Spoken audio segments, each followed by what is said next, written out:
So, Miss Priya, first of all, congratulations for your sixth rank in the Haryana Public Service Commission Zoology Assistant Professor. और finally अब posting का भी हम लोग wait कर रहे थे. You got the posting letter कि हाँ भाई finally you got selected. Priya, सबसे बढ़िया बात है जो आपके बारे में हमें समझ में आ रही है वो है आपका ओवरऑल एकेडमिक रिकॉर्ड और आपका जो प्रिपरेशन करने का जुनून था, जो तैयारी करने का जोश था, वो काबिले तारीफ था. मैं आप ही के मुंह से सुनना चाहूंगा कि आपके एकेडमिक्स ओवरऑल और जो स्क्रीनिंग का, सबसे पहले आप बताएं कि स्क्रीनिंग का जो प्रिपरेशन आपने एचपीएससी के लिए किया था वो कैसा रहा, क्या क्या चैलेंजेस है और किस तरह की प्रिपरेशन थी स्क्रीनिंग की. उसके बाद मैं आपकी सब्जेक्टिव की कॉपी दिखाऊंगा कि the way you write and the challenges you got during the subjective preparation. जी फिर सर, सबसे पहले मैंने जो मेरी 10th की स्टडीज है वो मैंने एक विलेज स्कूल से कंप्लीट की है। And in 10th class I score 94.20% marks.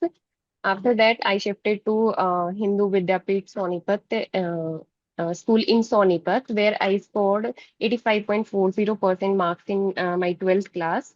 And sir 12th class में मैंने बायो और मैथ का कॉम्बिनेशन चूज किया था. वाओ. Ji sir. एंड उसके बाद सर फिर मैंने ग्रेजुएशन किया सोनीपत से ही, हिंदू गर्ल्स कॉलेज से, जो कि एमडीयू से एफिलिएटेड है. एंड वहाँ पे सर मैंने मेरी 3 साल की ग्रेजुएशन कंप्लीट की, जिसमें मैंने 81.48% मार्क्स स्कोर किए थे. और उसमें अभी सर मेरे सब्जेक्ट जो स्ट्रीम थी that was botany, geology and chemistry. और सर उसके बाद फिर मैंने एमएससी कुरुक्षेत्र कैंपस में एडमिशन लिया, एमएससी जियोलॉजी में. और सर मैंने 2017 में मेरी एमएससी कंप्लीट की थी जियोलॉजी में विद 72.65% मार्क्स.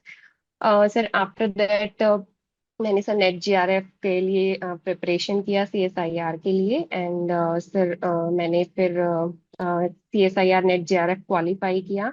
जीआरएफ क्वालिफाई करने के बाद सर मैंने पीएचडी में एडमिशन लिया, चौधरी चरण सिंह हरियाणा एग्रीकल्चरल यूनिवर्सिटी हिसार में. जियोलॉजी, पीएचडी जियोलॉजी मैंने कंप्लीट किया.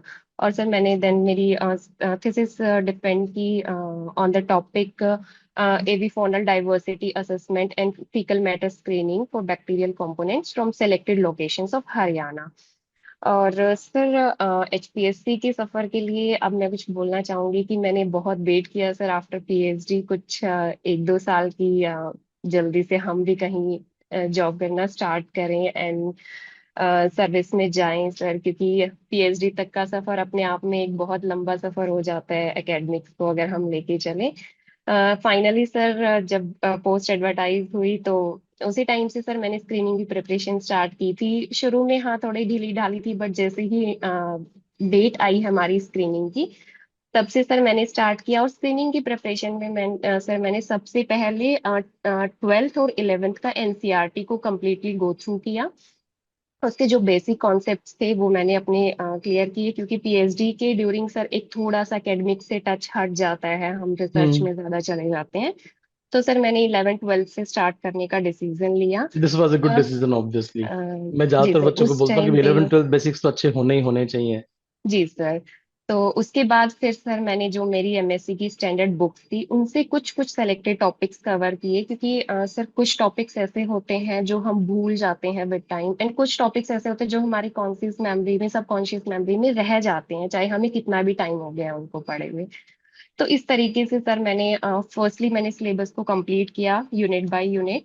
देन मैंने सर 2 टाइम्स उसको रिवाइज किया पूरे सिलेबस को. एंड देन मैंने लास्ट के जो 10 डेज थे हमारे स्क्रीनिंग एग्जाम से पहले के, उनमें मैंने कम्प्लीटली एमसीक्यूज पे फोकस किया. वो अलग अलग प्लेटफॉर्म से, अलग अलग जगह से मैंने अ, अ, उठाए.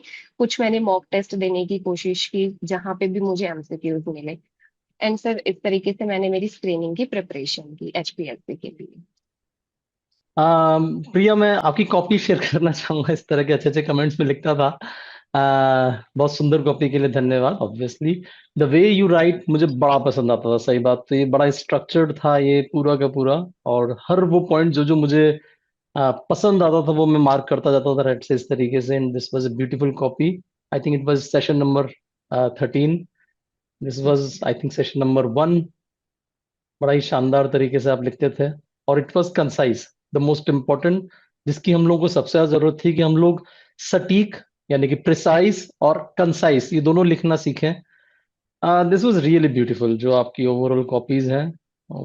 मुझे लगता है कि वन ऑफ द बेस्ट, जो मैं यूजुअली लोगों को शेयर भी करता था, हमारे जो पब्लिक जो कॉमन प्लेटफॉर्म था उसके ऊपर हम लोग शेयर करते थे। सो प्रिया, ये जो कॉपीज हैं रियली बहुत सारे लोगों के लिए एक इंस्पिरेशन है कि भैया ठीक है, एमएससी हो गई, जेआरएफ हो गया, पीएचडी हो गई, लिखने की जो कला है, I am using the word art, ये तो भाई प्रैक्टिस करने से ही आती है। और ये रियली शो कर रहा है कि आपने वाकई में बहुत सारी प्रैक्टिस की होगी, क्योंकि ये जितना मेरा एक्सपीरियंस है, एक बार में तो कोई लिख नहीं सकता। आप लिखने के बाद रीराइट करते होंगे, और मल्टीपल टाइम रीराइट करके आपने प्रिसाइज और कंसाइज इसको ओवरऑल किया है। सो इट्स रियली एडमायरेबल, जो मैं आपको आप सभी के साथ शेयर करना चाह रहा था। सो प्रिया, ये जो सब्जेक्टिव का प्रिपरेशन था, जो चैलेंज हम लोगों ने लिया था, वो किस तरीके से आपका सफर रहा, और क्या मैसेज आप हम यहाँ सारे बच्चों को देना चाहेंगे, स्पेशली जो यूपीपीएससी के बच्चे हैं जिनका अब नेक्स्ट एग्जाम आने वाला है, उन लोगों के साथ भी शायद यही होने वाला है, प्री फिर मेंस फिर इंटरव्यू, उनके लिए आप क्या मैसेज देना चाहोगे? जी सर। सर स्क्रीनिंग के बाद जैसे कि रिजल्ट आने में थोड़ा टाइम लग गया था, अप्रोक्स 20 to 25 डेज। वैसे तो मैंने ये सोचा था कि मैं स्क्रीनिंग का एग्जाम देते ही सब्जेक्टिव की प्रिपरेशन स्टार्ट कर दूंगी वेरी फर्स्ट डे पे। बट सर वो रिजल्ट का स्ट्रेस हमें ऐसा कर देता है कि हम इमिडिएटली नहीं शुरू कर पाते हैं। तो ऐसे करते करते करते सर रिजल्ट डे आ गया, स्क्रीनिंग का रिजल्ट आया, आई गॉट टू नो कि मैं सब्जेक्टिव के लिए सिलेक्ट हो गई हूँ। तो सर फिर वो हड़बड़ाहट हो गई कि अब तो 1 महीने में सब्जेक्टिव आने वाला है, अब क्या करें कैसे करें। तो मैंने 2 दिन इसी चीज में निकाल दिए, इसी स्ट्रेस में कि मैं कहाँ से कैसे शुरुआत करूँ। हालांकि सिलेबस पूरा पढ़ा था मैंने स्क्रीनिंग में, नो डाउट। बट जो एक रिटर्न का जो स्ट्रेस रहता है कि पता नहीं एग्जामिनर को हमारा आंसर पसंद आएगा नहीं आएगा, हम जो चाह रहे हैं वो वही चेक करना चाह रहे हैं या नहीं चाह रहे हैं। तो सर इसी में मैंने 2-3 दिन का भी मैंने यूट्यूब पे सर्च किया, एचपीएससी सब्जेक्टिव प्रिपरेशन के लिए कैसे स्टार्टिंग करें क्या करें। तो सर ऐसे सर्च करते करते फिर मुझे आई गुरुजी प्लेटफॉर्म मिला यूट्यूब से। एंड देन सर मैंने आपको कांटेक्ट किया, आपने मुझे कुछ सैंपल्स भेजे नोट्स वगैरह के। तो फिर सर मैंने सब्जेक्टिव से आपके साथ प्रिपरेशन स्टार्ट किया। एंड सर रिटर्न का ये है कि मुझे हमेशा से ही राइटिंग कर करके ही मतलब चीज़ों को याद करने की आदत है। मुझे नहीं होता कि मैंने बुक से चाहे मैं उस चीज़ को 4 बार क्यों ना पढ़ लूँ, लेकिन जब तक मैं अपने हाथ से नहीं लिखती तो मुझे वो चीज़ नहीं मेरी मेमोरी दैट में वाज द जाती थिंग है। विच वाज पेइंग, जिसने आपको पे जी किया, सर। असल में सच तो बात तो सर ये है। मुझे ये आदत तो मतलब 11th क्लास से ही है, मैं हर चीज को नोट्स बना के पढ़ती हूँ हमेशा से, और every time I repeat that. जैसे कि 11th 12th से फिर जब मैं बीएससी में गई तो मैं बीएससी में भी हर सेमेस्टर में अपने अलग से नोट्स बना के पढ़ती थी। सेम सर मैं एमएससी में करती थी, एमएससी के बाद पीएचडी में भी सर जैसे एचएयू में कोर्स वर्क थोड़ा सा लंबा होता है कंपैरेटिवली की ट्रेडिशनल यूनिवर्सिटीज के। क्योंकि सर यहाँ पे क्रेडिट सिस्टम चलता है, तो यहाँ पे मैंने जितना एमएससी में पढ़ा था वो ऑलमोस्ट पूरा का पूरा दोबारा से हमें पीएचडी में उसका एग्जाम देना होता है इंडिविजुअल, एंड देन एक कॉम्प्रिहेंसिव एग्जाम देना होता है। तो सर मैंने इतना मल्टीपल टाइम्स राइटिंग कर करके प्रैक्टिस किया था। तो मुझे इतनी आदत हो गई थी कंसाइज लिखने की कि मुझसे लंबा लंबा लिखा ही नहीं जाता था। इनफेक्ट मैं जब एग्जाम्स दे के आती थी तो सर मैं हमेशा आधा घंटा पहले एग्जाम दे के आ जाती थी। सबको लगता था ये पता नहीं क्या लिख के आती है, कितनी स्पीड है, लेकिन सर मैं बहुत छोटा लिखती हूँ हमेशा से ही, मुझे आदत ही नहीं है बड़ा बड़ा लिखने की। फिर सर और आपने जैसे यही सेशन। चीज एक्चुअली इस सारे खेल में चाहिए होती है।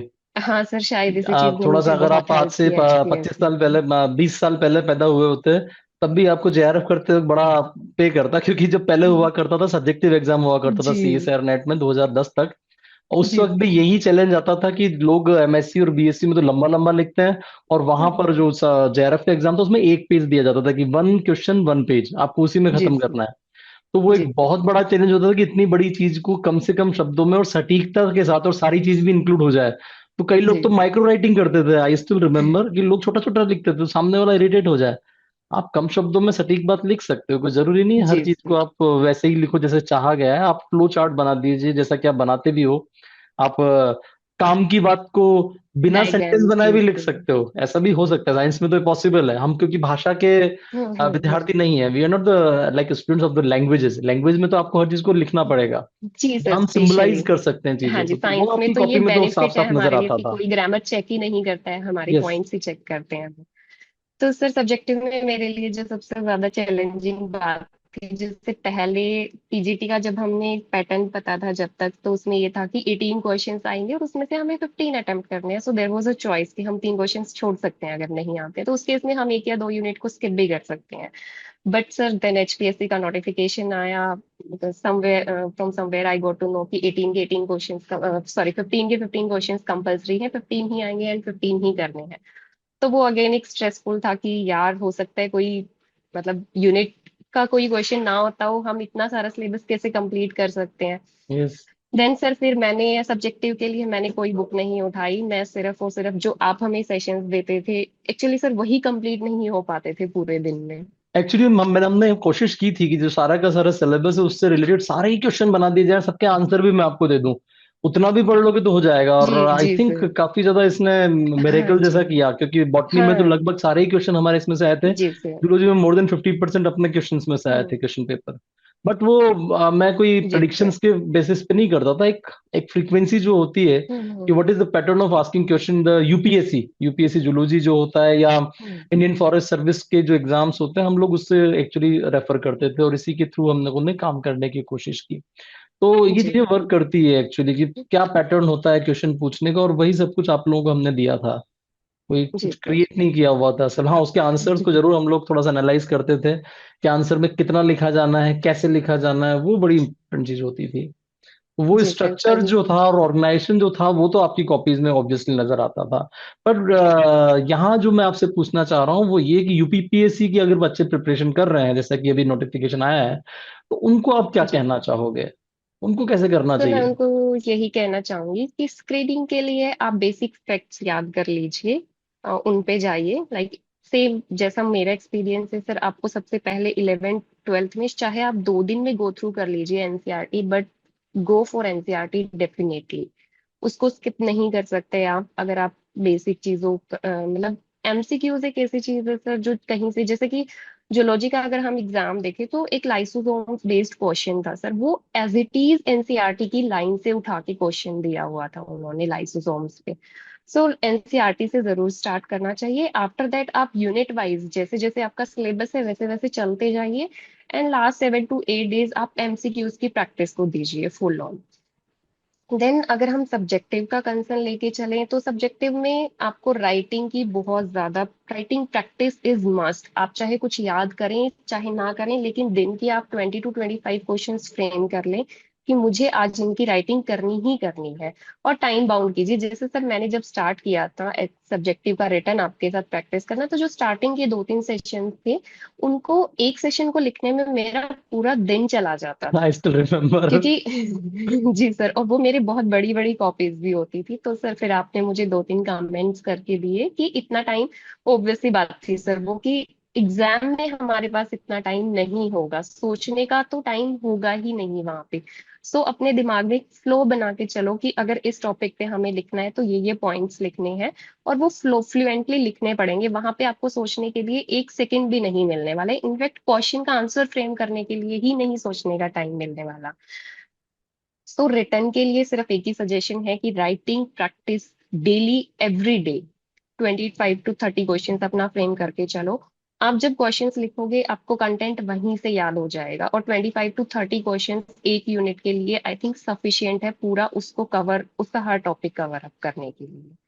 तो सर राइटिंग के लिए मेरा यही सजेशन है। आंसर बस सर यही सजेशन है मेरा रिटर्न के लिए, तो क्योंकि लाइक मैंने तो इसी यू आर थ्योरी आल्सो पे काम किया था विद सर अस, रिटर्न हमारे के साथ लिए। आपने इंटरव्यू के दौरान भी काम किया था। इन हम लोगों ने खूब सारे इंटरव्यूज आपके, आप सभी के इवन सेशंस ऑर्गेनाइज किए थे। इंटरव्यू की प्रिपरेशन में भी आपके ठीक ठाक नंबर है, 6.5 नंबर। जी एचपीएससी सर। के हिसाब से ठीक नंबर है काफी। सो क्या क्या आपको चैलेंजेस आए इंटरव्यू की प्रिपरेशन के दौरान, और how exactly you overcome from all these challenges?